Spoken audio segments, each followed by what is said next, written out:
Mumbai Ahmedabad bullet train project માટે DFCC track પર 100 metre લાંબો make in India steel bridge launch કરવામાં આવ્યો।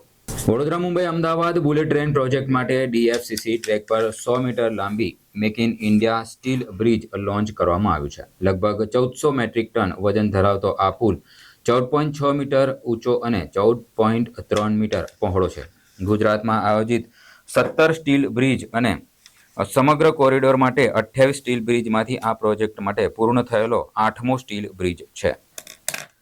લગભગ 1400 મેટ્રિક ટન વજન ધરાવતો આ પુલ 14.6 મીટર ઊંચો અને 14.3 મીટર પહોળો છે। તેને ત્રિચીમાં એક વર્કશોપમાં બનાવવામાં આવ્યો છે અને ખાસ ડિઝાઇન કરેલા ટ્રેલરનો ઉપયોગ કરીને સ્થળ પર લઈ જવામાં આવ્યો હતો।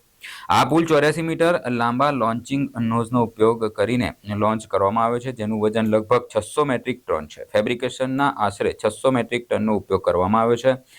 C5 સિસ્ટમ પેઇન્ટિંગ અને ઇલાસ્ટોમેટિક બેસમિલ સાથે 55,300 ટોર સીચર ટાઈપ હાઈ સ્ટ્રેન્ચ બોલ્ટ 100 વર્ષના આયુષ્ય માટે ડિઝાઇન કરવામાં આવ્યા છે। પુલને જમીનથી 18 મીટરની ઊંચાઈએ કામચલાઉ સ્ટ્રેટ્સમાં પર એસેમ્બલ કરવામાં આવ્યો છે અને મેક એલો બારનો ઉપયોગ કરીને 2 સેમી ઓટોમેટિક જેકના ઓટોમેટિક મિકેનિઝમ સાથે ખેંચવામાં આવ્યો હતો।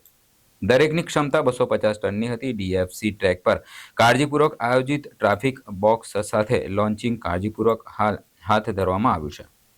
માલવાહક અવરજવરમાં વિક્ષેપ ઓછો કરીને સલામતી સુનિશ્ચિત કરવા માટે આ બોક્સ તબક્કાવાર લાગુ કરવામાં આવ્યા હતા।